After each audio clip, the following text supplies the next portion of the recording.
the Iranians want is they want us out of the Gulf. We have tried to encircle Iran. After having encircled the Soviet Union, at least in terms of containment, we seem to think that that was the answer for everything. And so this containment strategy, which was never supposed to be hopelessly militarized, is now the preferred option. We've tried to surround Iran. We're talking about containing China, which is astonishing. If you look at the size of China and its population, its importance. By the way, if you could turn to that chart that I sent earlier today very briefly, there's something that Americans need to understand.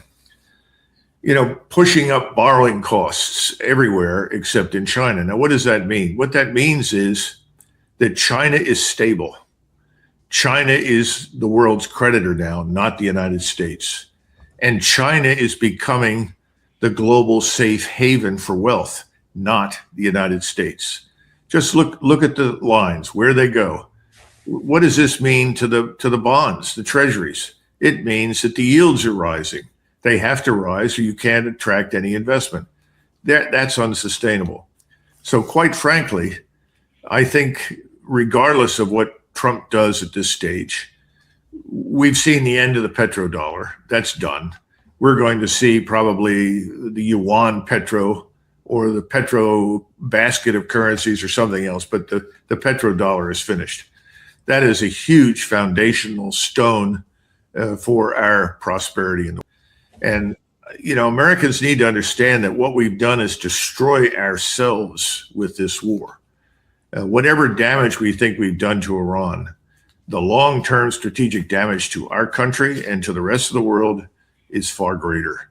Iran will survive. Iran will come back. There's no doubt about it. Just as Russia has survived and Russia has come roaring back. China is going to survive and China's roaring back. In fact, China is now the world's largest economy, not the United States.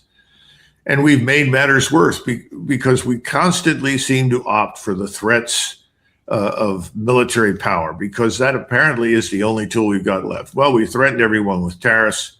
That's backfired badly. I don't see that we benefited from any of that.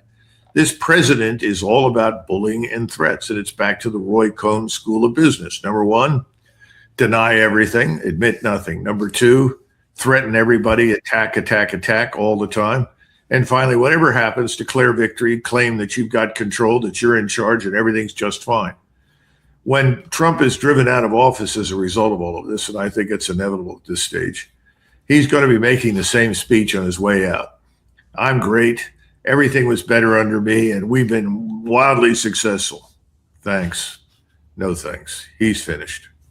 And I have a little bit more breaking news now. The Pezeshkian, president of Iran, he has made a post on X, and he says the level of understanding and comprehension of the requesters from Iran regarding their presence in Islamabad is even lower than Trump's level of understanding and comprehension, ... That's all he says. He didn't say we're not going. He didn't say we are going.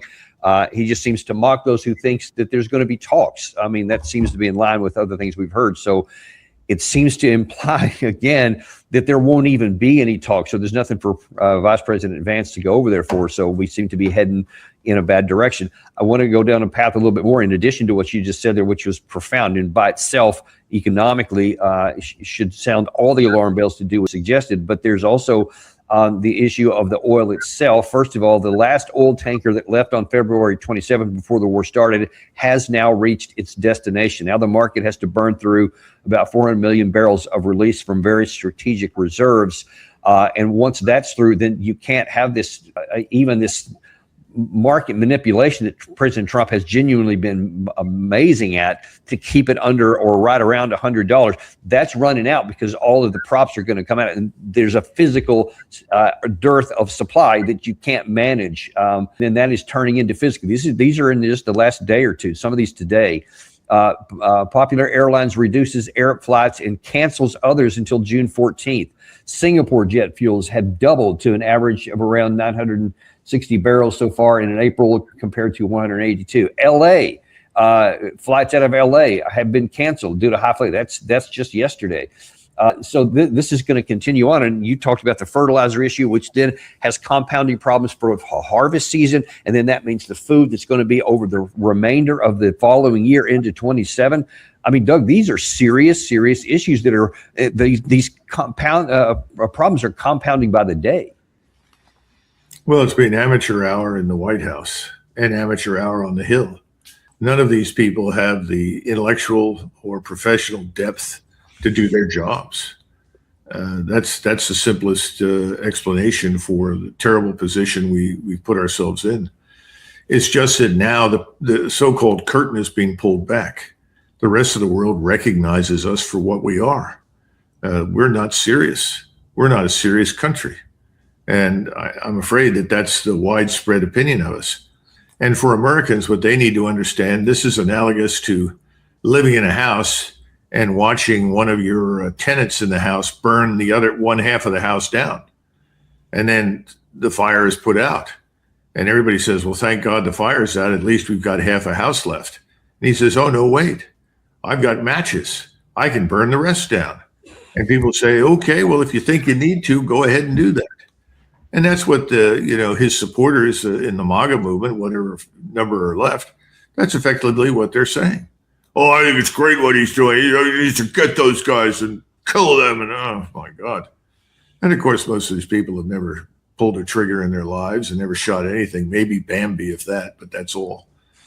It's depressing, but that's where we are now. And I wish there was some good news, but I just don't see any. And, the fuel business is going to come home to hit us hard. We're going to have unrest in this country through most of the summer.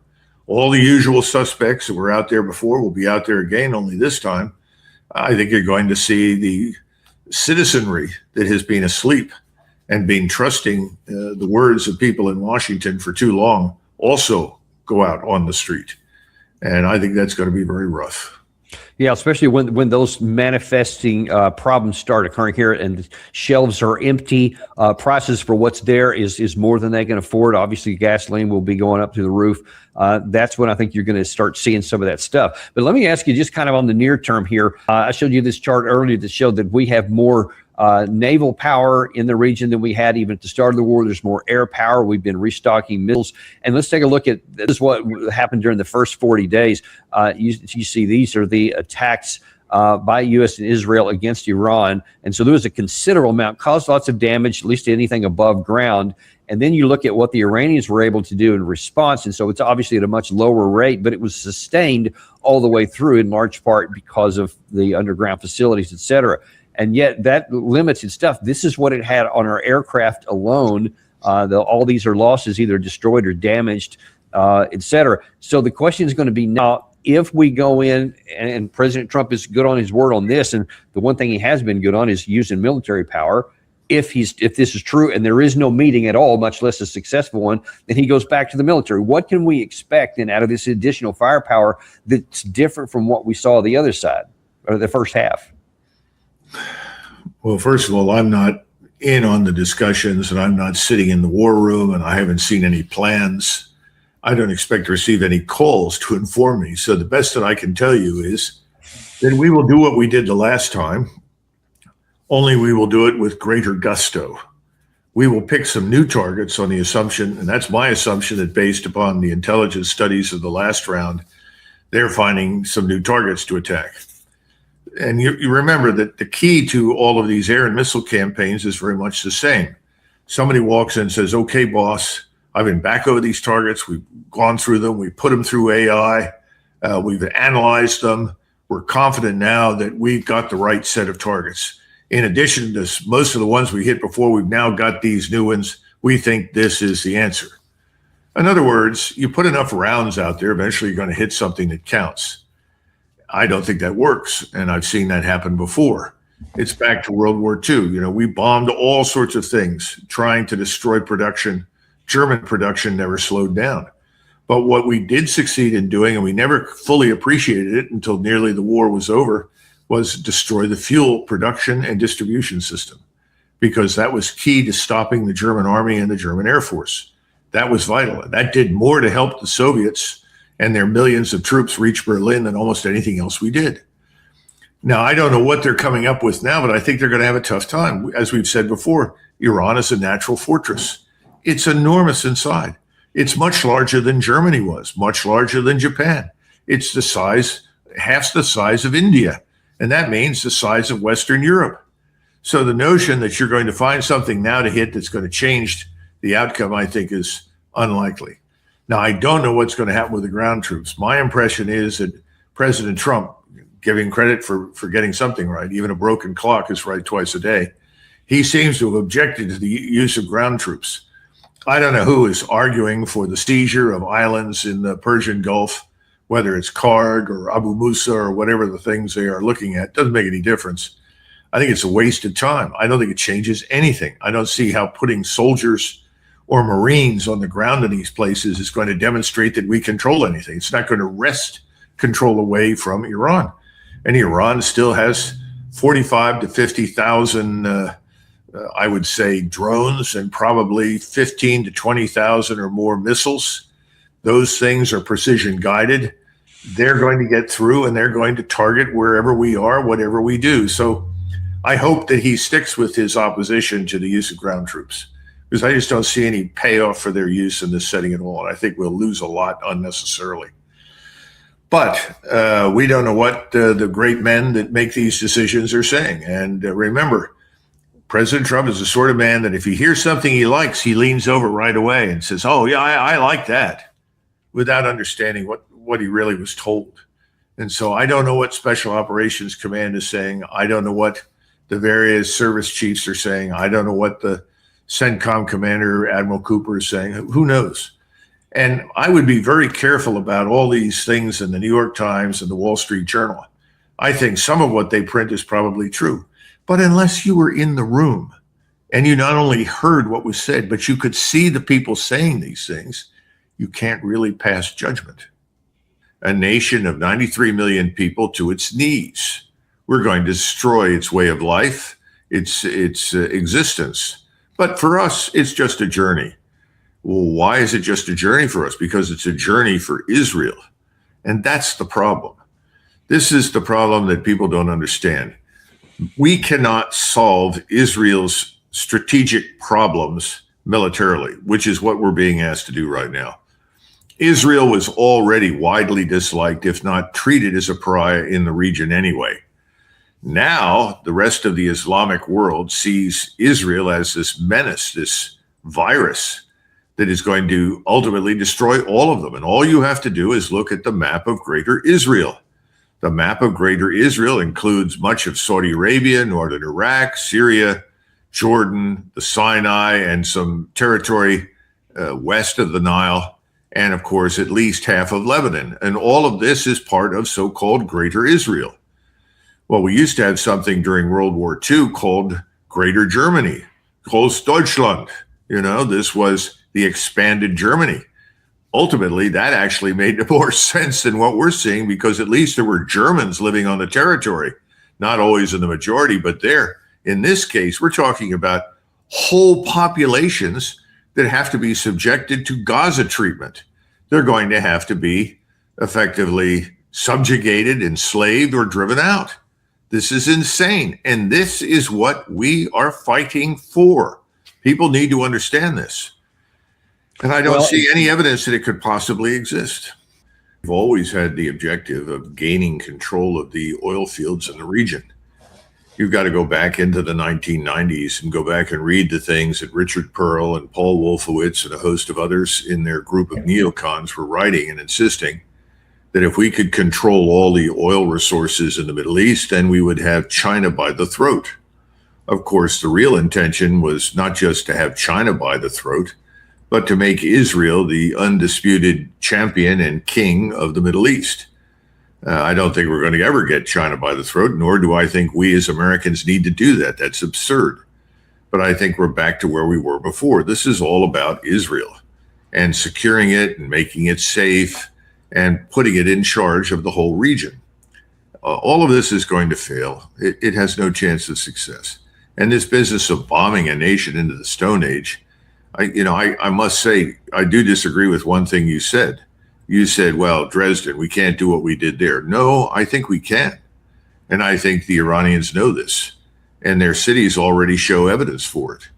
We're doing things that we have not done since the Second World War or Vietnam. And one could argue that our bombings, both we and the Royal Air Force during World War II, committed war crimes. And you can make the argument that we did the same thing in Vietnam.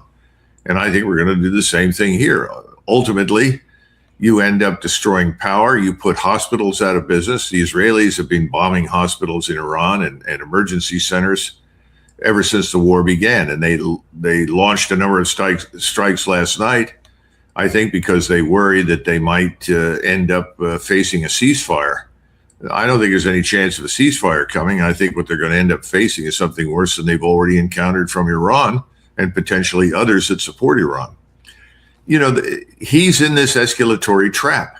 He doesn't know how to do anything else but bully. So what he's trying to do is bully once again. Remember, we talked about, you know, if it fails, what else do you do? Well, you escalate, you escalate, you escalate. Well, you could turn around and say, well, escalation isn't the answer. But there's no one telling him to do that as far as I can tell.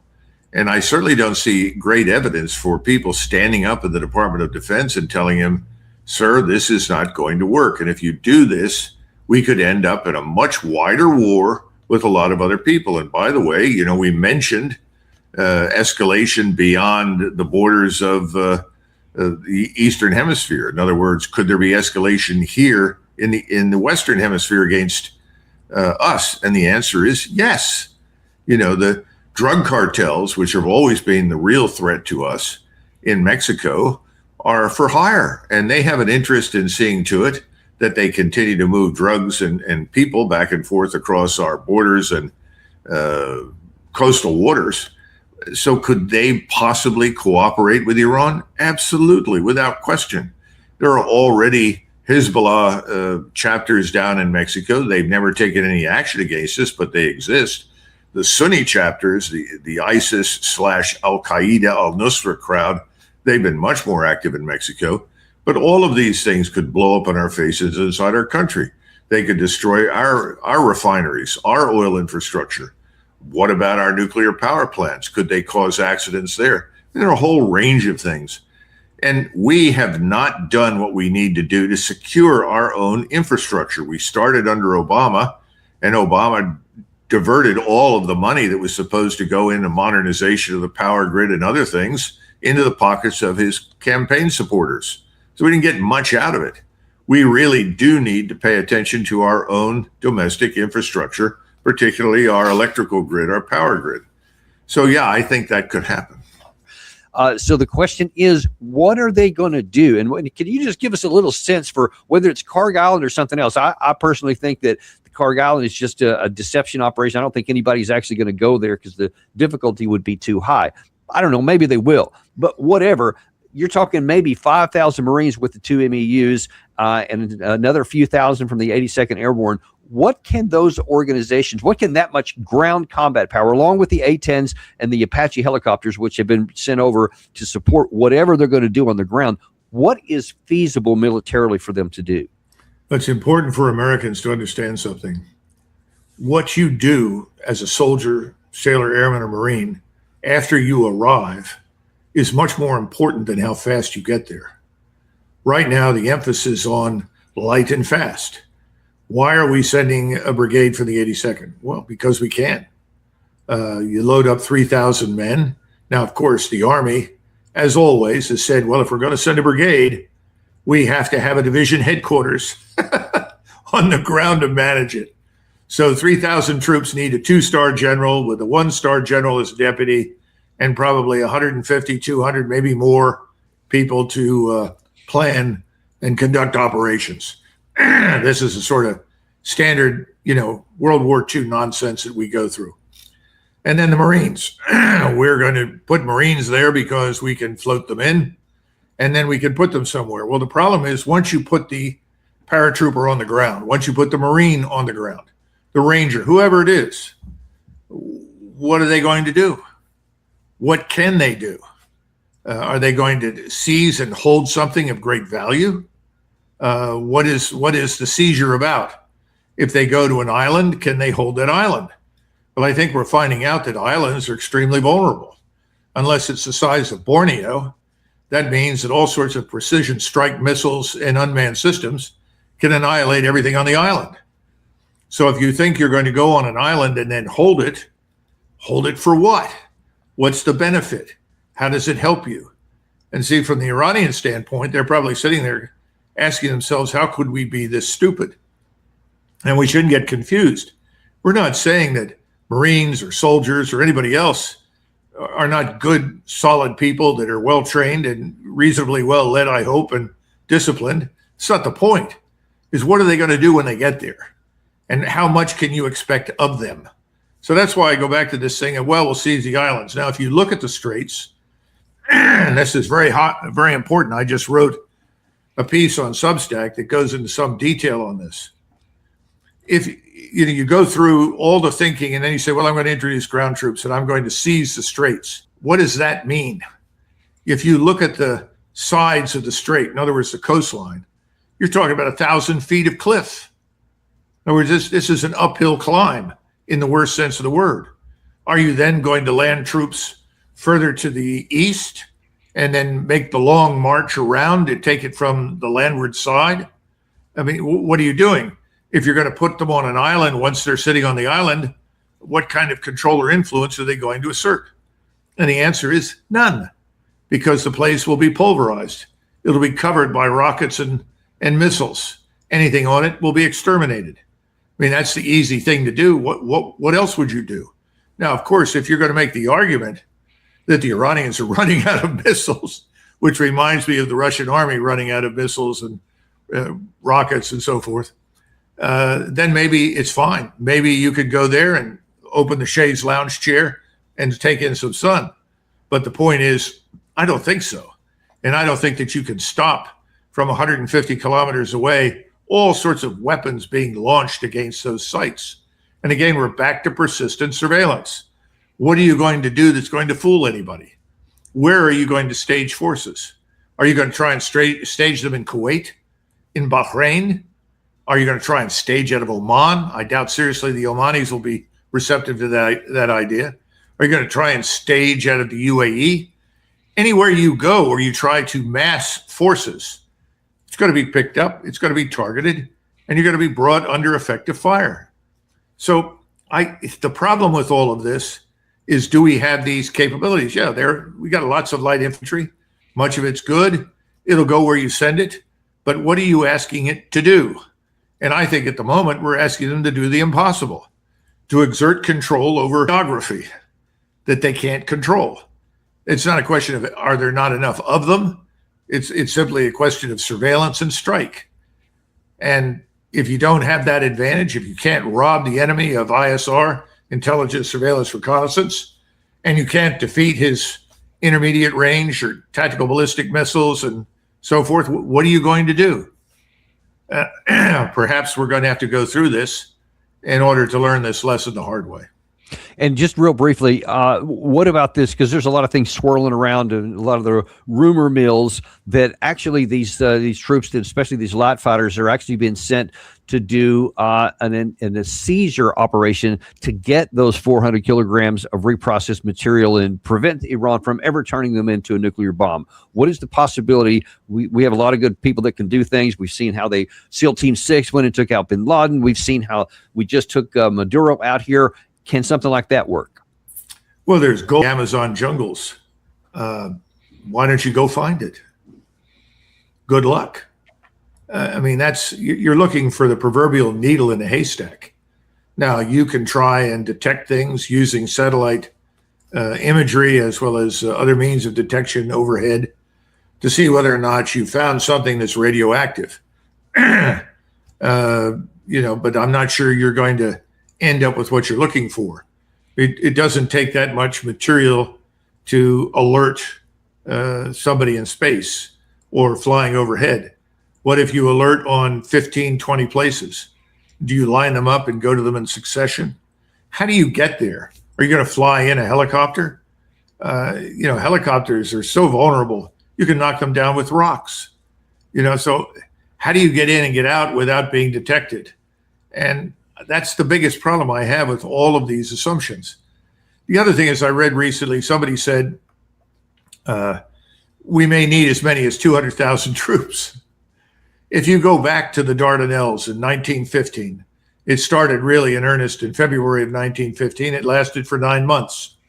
They went in initially, these are the straits between Turkey and Europe, what we call the Bosporus.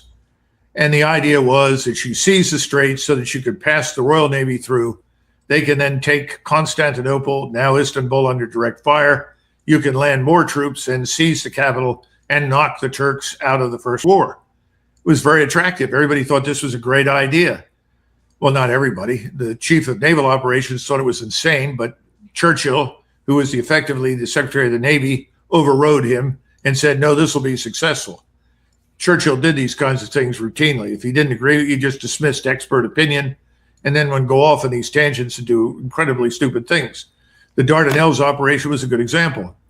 And there were something like 20 forts, fortified positions up and down the straits the Turks had built with heavy artillery. Then on top of that, you had over 300,000 Turkish troops that showed up. Beyond that, you had mines of all different types and kinds, mines that sank 3 battleships and numerous other supporting vessels. Ultimately, they ended up with 500,000 men on the Gallipoli Peninsula. 500,000 troops, mostly British, some New Zealanders, some Australians, British Indian Division, which seldom gets mentioned. It deserves credit. They fought well. And some Frenchmen, 500,000 men. It was a disaster because, once again, you were going uphill. And the Turks held the high ground. The Turks lost 87,000 men killed. I don't know how many the British and others lost, but it's probably pretty close to that. 48,000, actually. I looked that up the other day. The Turks won. And how could they lose? It was impossible to defeat them, given the terrain and the circumstances. So what I'm trying to get across is, people seem to have read the story of the Dardanelles, but they didn't read the whole way through. They read the first few chapters, said, oh, this is a great idea, let's do it. Didn't bother to read the concluding chapter, which was catastrophic failure. It was a dumb idea. What they're talking about trying to do with ground troops in the Straits of Hormuz, in my judgment, is an equally dumb idea. Unless, of course, and I could be wrong about this, you have annihilated all of the intermediate range and tactical ballistic missiles, cruise missiles. You have eliminated all of the unmanned systems that could be basically launched and hurled at you, so that the place is barren. And then, even more important, perhaps you can jam all the satellites, Chinese and Russian and others, that are providing assistance and support and imagery to the Iranians. If you can do all of those things, then I suppose you can put people on the ground with rifles walking around looking at the neighborhood. Will that give you control of the straits? Well, that depends on whether or not you got all the underwater unmanned vessels and systems, whether you have killed sufficient numbers of speedboats, whether or not, go down the list. Yeah. Everybody forgets that before we went into Normandy, there was almost no German Air Force left in Western Europe. Everybody forgets this. We wanted to land in 1942. Then we wanted to land in 43. And each time the British wisely distracted us and said, forget it. We have no chance of coming ashore. There's an event called Dieppe. Some of your listeners or in the audience may want to go look this up. In 1942, the Canadians insisted ferociously, we know we can beat the Germans. Let us land. And they landed with a few thousand men, and they were slaughtered. And they brought tanks and everything else, and they were destroyed.